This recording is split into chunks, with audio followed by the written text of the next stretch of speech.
Efecto Butterfly.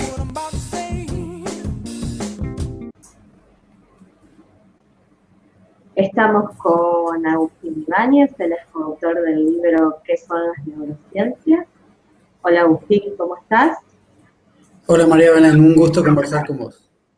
Un placer tenerte con nosotros. Vamos a estar hablando de este libro y vamos a contarle primero a la audiencia quién es Agustín Ibáñez. Bueno, yo dirijo el Laboratorio de Psicología Experimental y Neurociencias del Instituto INECO y soy investigador del CONICET y me dedico a investigar las neurociencias sociales, y con Adolfo García escribimos hace muy poquito este libro que se llama ¿Qué son las neurociencias? Muy bien. ¿Y qué los llevó a escribir este libro? Varias cosas. En primer lugar, las neurociencias, como cualquier disciplina científica, ¿no?, son la consecuencia del sentido común que se especializa en ciertos dominios, y creemos que la ciencia tiene que volver al sentido común y a la cultura. Entonces, básicamente, una de las ideas fue eso, poder hacer apropiación social de la ciencia. Otro de los motivos que nos llamó es que hay un tremendo boom, impacto de las neurociencias en múltiples medios y disciplinas, y es importante poder dialogar y hacer explícitos un montón de presupuestos, un montón de cosas que nos ayudan a entender las posibilidades, pero también los límites de la neurociencia, ¿no es cierto? Entonces este libro tiene otra parte que es también darle herramientas críticas y analíticas al lector para que puedan interpretar los múltiples resultados neurocientíficos y la forma en la cual se debe pensar la extrapolación de las neurociencias hacia otras disciplinas como la economía, la educación, la vida social o las enfermedades neuropsiquiátricas, ¿no? Entonces, básicamente eso. Y finalmente, porque a través de la divulgación uno puede conectar la formación cultural, filosófica de uno con la experiencia de vida, ¿no es cierto? Y poder encontrar otra forma diferente a la clásica forma científica de reportar trabajos empíricos, digamos, y poder disfrutar de un diálogo mucho más polisémico acerca de las neurociencias. Y volviendo a lo primero que nos contabas, ¿cuáles serían las posibilidades y las limitaciones de esas neurociencias? Bueno, las neurociencias, si uno se pone a pensar, son tremendamente nuevas. Como tal, no tienen más de 30 o 40 años y ha habido un desarrollo exponencial de los métodos, de, digamos, los aparatos que nos permiten investigar el cerebro, y a la vez ha habido una convergencia interdisciplinaria gigante, como no la ha habido nunca. Eso ha hecho que la neurociencia avance a pasos agigantados. La cantidad de fondos que hay para investigar son mucho más que los de genética, por ejemplo, ¿no? Entonces, cada día sabemos mucho más del cerebro, pero este conocimiento es fragmentado y no tenemos una teoría del todo de cómo funciona el cerebro, ni una teoría integrada, ni siquiera, ¿no? Entonces, los límites y posibilidades están dados en gran medida por eso, por la característica del conocimiento neurocientífico, que es ultra acelerado, ultra rápido, que no estamos estudiando un sistema que no sabemos intrínsecamente cómo funciona. Entonces, en distintos capítulos nosotros abordamos distintas mentes, que nos referimos a distintos dominios donde la investigación neurocientífica ha hecho buena mella, y en cada caso discutimos cuáles son los límites y posibilidades, ¿no? En el último capítulo, al final de todo, discutimos los límites de la interpretación, es decir, por ejemplo, las extrapolaciones que se hacen cuando desde el conocimiento neurocientífico se intenta explicar absolutamente todo, ¿no? O cuando hacemos pseudoexplicaciones y atribuimos a un puñado de neuronas, ¿no es cierto?, procesos cognitivos, sociales, sin que podamos explicarlos, ¿no es cierto?, a la falta de replicación, por ejemplo, que hay en las neurociencias. Las neurociencias son adictas a la novedad, les interesan los estudios, se basa por replicación. Vos, para demostrar que algo es así, en neurociencias tenés que tener cientos de estudios que han mostrado que eso es así y no uno o dos. Eso suele ser la excepción y no la regla en neurociencias, ¿no? Pero a la vez nos interesa también, mejor dicho, entender que lo bueno no es amigo de lo perfecto, digamos. En la medida que nosotros podamos hacer buenas predicciones, podamos integrar información biológica con información psicológica y cultural, ¿no es cierto?, se pueden construir mejores teorías acerca de los procesos mentales y mejores predicciones acerca de los procesos mentales. Entonces, básicamente, el libro lo que hace es como una negociación entre los límites y las posibilidades al final, ¿no? Al principio lo que hacemos es que vamos conociendo distintas mentes, ¿no? Primero en el capítulo 1, básicamente, contamos la historia de allá, del neolítico, cuando en la cabeza para producir cambios por las enfermedades o los dioses, ¿no es cierto?, pasando por los egipcios, los griegos y todo el desarrollo pre- y posguerra, que fue crítico para una construcción de ideas que sostienen más o menos qué es la mente y qué es el cerebro, ¿no? Hasta llegar a las neurociencias contemporáneas, donde tratamos de mostrarle al lector cuáles son los métodos actuales para estudiar el cerebro, qué nos permiten ver, qué no nos permiten ver, cuáles son las ventajas y cuáles son las desventajas de cada uno de esos métodos, ¿no?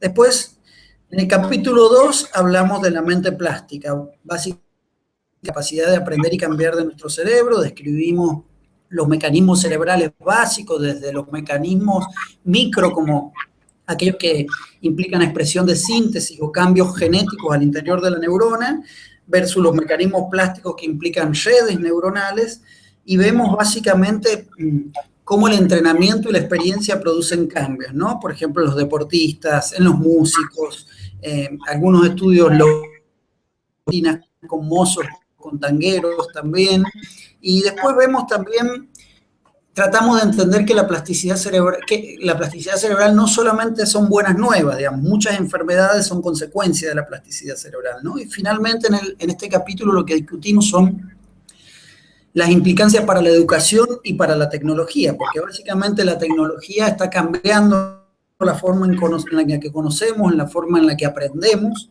Eso tiene implicancias educativas gigantes y también nos permite sacar algunas conclusiones acerca de lo que conocemos respecto a cómo nos adaptamos y nos acoplamos a la tecnología, ¿no? Después, en el capítulo 3, básicamente lo que hacemos es describir lo que llamamos la mente informada. Digamos que desde los griegos en adelante ha habido como una tendencia a considerar la mente como un proceso abstracto, lógico, matemático, desprovisto de mente, de cuerpo, de cultura, de afectos, ¿no? Y esa tradición ha sido muy fuerte en las neurociencias cognitivas. Entonces ahí básicamente describimos los correlatos cerebrales de la atención, la memoria, las funciones ejecutivas, las inteligencias, las conciencias, ¿no? Y vemos más o menos cada una de ellas, qué sabemos, qué no sabemos, pero damos un puntapié inicial al hecho de que esta perspectiva nos ha transmitido una especie de metáfora de la mente como una donde los afectos, el cuerpo y la cultura están como descuidados. Y con ese puntapié damos lugar al capítulo 4, que se llama La mente maquiavélica, que justamente muestra todo cómo la mente es un órgano social, afectivo, corporal y situado, ¿no? Y estudiamos, qué sé yo, la empatía, la toma de decisiones, la capacidad de leer, de entender los estados mentales de los otros, el reconocimiento emocional, la conducta moral, el juicio moral, y vemos las redes cerebrales que impactan en la socialización, en la cooperación, en la conducta prosocial, ¿no? Después, en el capítulo 5 vemos la mente charleta, básicamente aquella mente que nos permite hacer lo que estamos haciendo ahora, conversar, ¿no es cierto?, discutir, pensar con un lenguaje, transmitir ideas y comunicarnos, digamos. Primero estudiamos como las bases clásicas del lenguaje, ¿no? ¿Cuáles son las áreas? Esta vieja historia del hemisferio izquierdo versus el derecho, la lateralización en el lenguaje, los distintos procesos del lenguaje como la prosodia, la sintaxis, la semántica, ¿no? Y después nos interesamos en ideas un poquito más contemporáneas. Tradicionalmente ha sido descrito como una especie de módulo separado de los otros procesos cognitivos, ¿no? Entendido de nuevo como un sistema formal. Y tratamos de mostrar que el lenguaje está intrínsecamente relacionado con la acción, con las emociones y con la cognición, y entonces mostramos un montón de estudios de lo que se llama embodied cognition o cognición corporizada, ¿no? Que muestra que el lenguaje o los significados lingüísticos dependen crucialmente de nuestra experiencia sensoriomotora y nuestra experiencia en el mundo, ¿no? Mostramos estudios con pacientes, muestran cómo este cambio de perspectiva en el lenguaje nos permite caracterizar o entender mejor entender, por ejemplo, por qué en pacientes con una enfermedad de Parkinson temprana, que es puramente motora, tienen también déficit en la comprensión de los verbos de acción, por ejemplo, ¿no? Después, en el capítulo 6, hablamos de la mente enferma y hacemos como una especie de bestiario de la cognición, ¿no? Y también reconsideramos viejas dicotomías, ¿no? Por ejemplo, la psiquiatría tradicionalmente ha sido separada de la neurología, como si hubiesen enfermedades donde la causa es puramente mental y enfermedades donde la causa es puramente neurológica, o donde es posible encontrar un cambio estructural en el cerebro versus no. Estas distinciones genético, no genético, biológico, cultural, han teñido la forma tradicional entre las que hemos entendido las enfermedades psiquiátricas y neurológicas, y por más de 100 años ha habido una separación entre estas. Vienen a desdibujar esta dicotomía porque advierten que, por ejemplo, no sé, los problemas de inhibición o de reconocimiento emocional están afectados en distintos cuadros psiquiátricos y neurológicos, que no hay una distinción entre estructura y función en el cerebro, sino que esto es y que no tiene ningún sentido hablar de causas mentales únicas o causas biológicas únicas, ¿no? Si bien en estos casos, por ejemplo, en enfermedades autosómicas dominantes, ¿no es cierto?, para la enfermedad, y viceversa, por ejemplo, chicos que han tenido socioafectivo en etapas tempranas van a desarrollar afectaciones cerebrales por una causa cultural, por así decirlo. En realidad tenemos que tender a mirar la enfermedad mental como una continuidad entre los procesos genéticos, los procesos biológicos y los procesos culturales. Son cosas que no están peleadas en la vida, tan como están peleados los departamentos universitarios de cada uno de ellos, ¿no?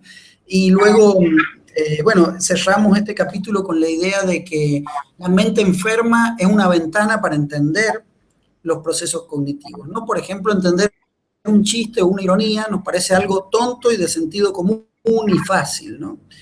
Pero cuando encontramos patologías que no una ironía,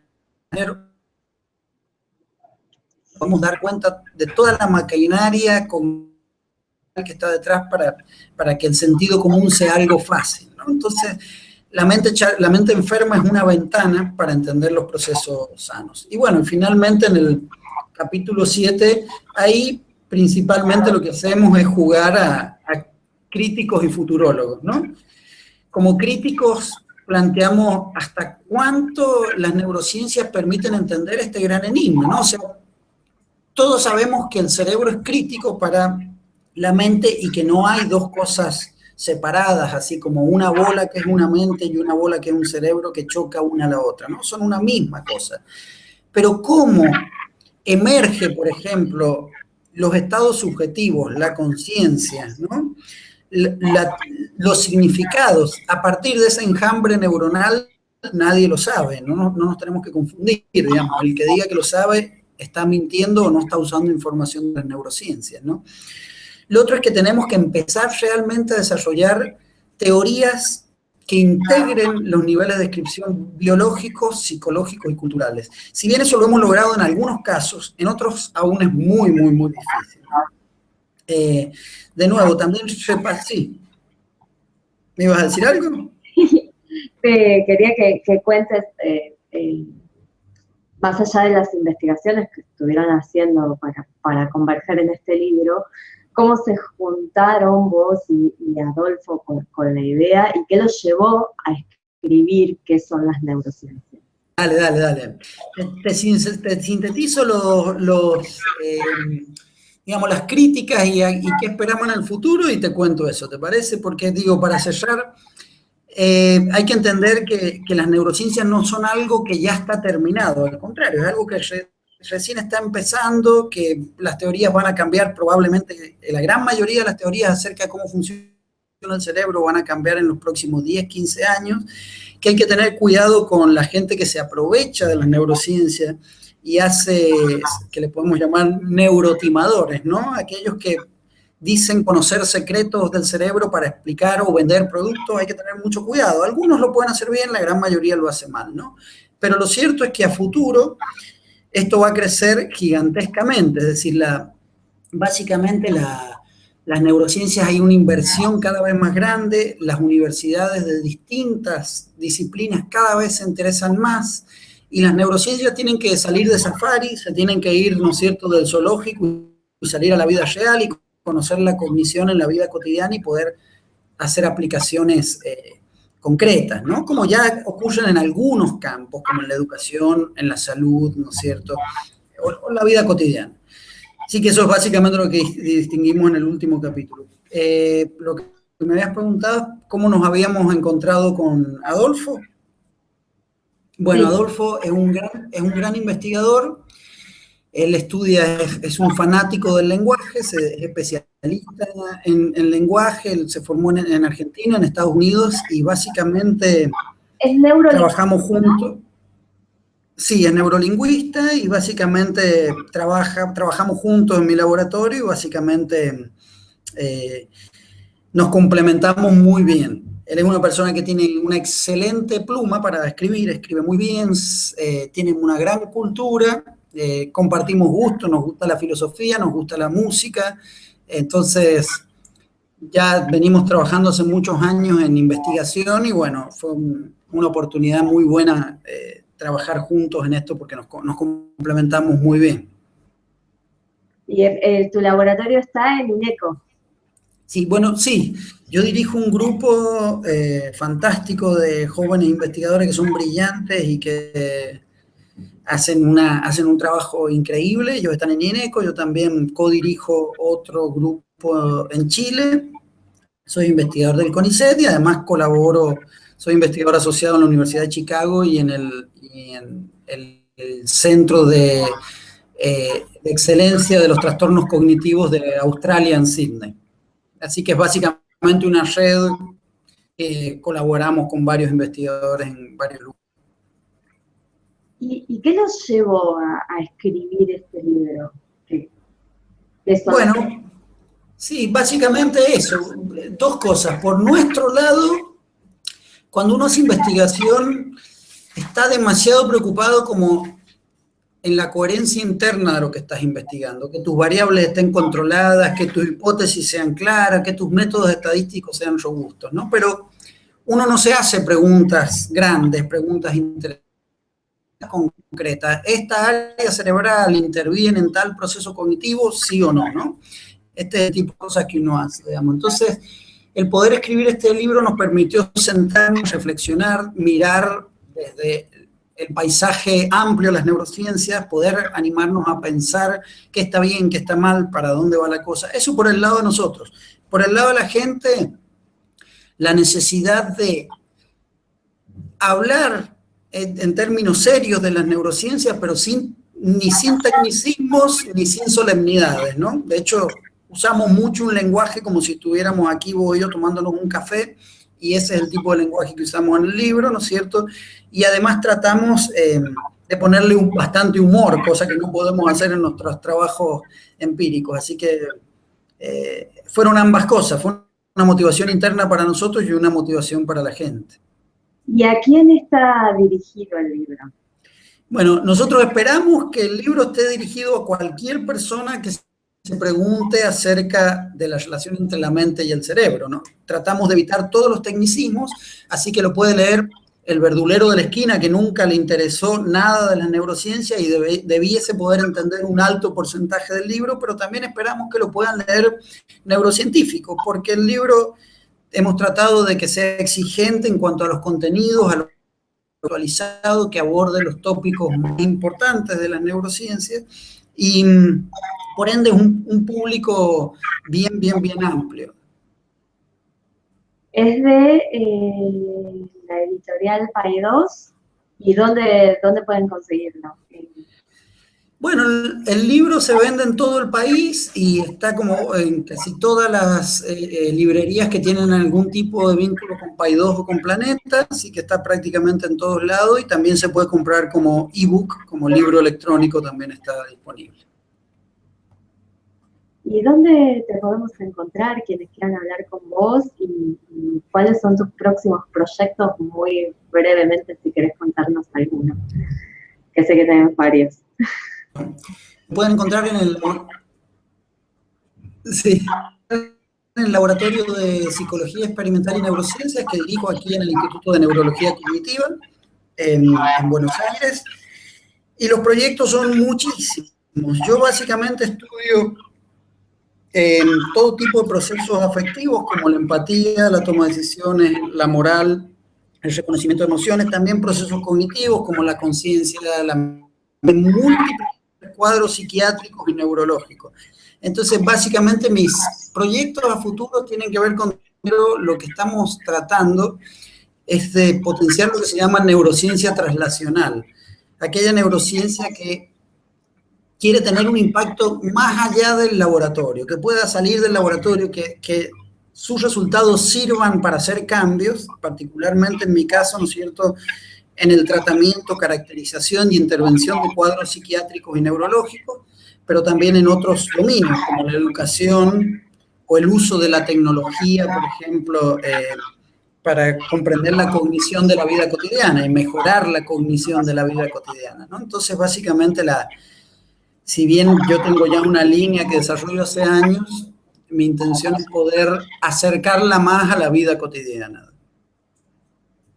Muchas gracias, Agustín. Hemos hecho un recorrido por lo que es el libro, que es para todos realmente, que se puede leer los que no tenemos ese tecnicismo que tienen los científicos, podemos acercarnos un poco más a las neurociencias. Muchísimas gracias por la entrevista. No, encantado. Muchísimas gracias a vos, María Belén, y quedamos a disposición para lo que necesiten. Seguramente vamos a estar hablando de alguno de los proyectos. Muy bien. Bueno, hasta luego. Efecto Butterfly.